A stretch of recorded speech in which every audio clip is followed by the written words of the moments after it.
two forms of sexual demons really quickly here with the succubus and incubus in male and female form.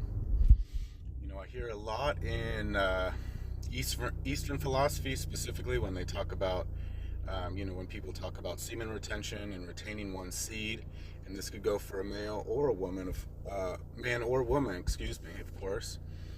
But for a man, just even biologically, a man is to expel externally, and a woman is more of an internal complex.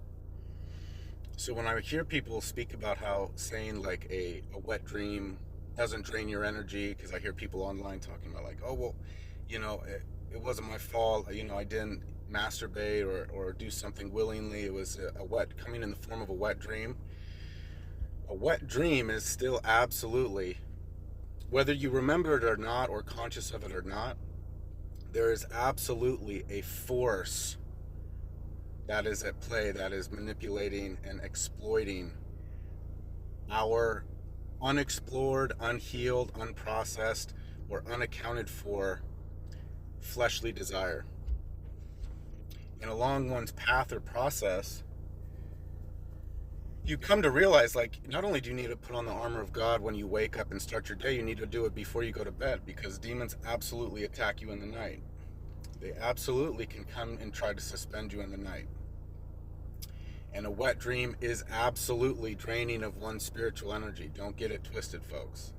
It absolutely can drain you. Not every time do you have to feel like tremendously lethargic or something. It could be coming in the form weeks down the line where you're lacking mental acuity and clarity. You're sitting more in the spirit of confusion. You could find yourself more easily backstepping into lust or fleshly desires, or a million and other different combinations of all the above. I just wanted to speak to the fact that we have to guard our loins in our sleep. This is when the devil strikes a lot, especially when someone is well armored in the armor of God.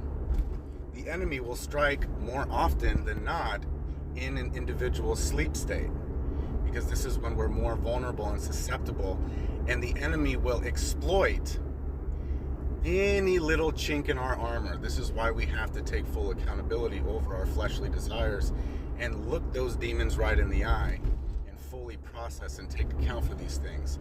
Full responsibility over these things. Because again, anywhere where there is suppression of light, there will be darkness that will be manipulated and exploited, period.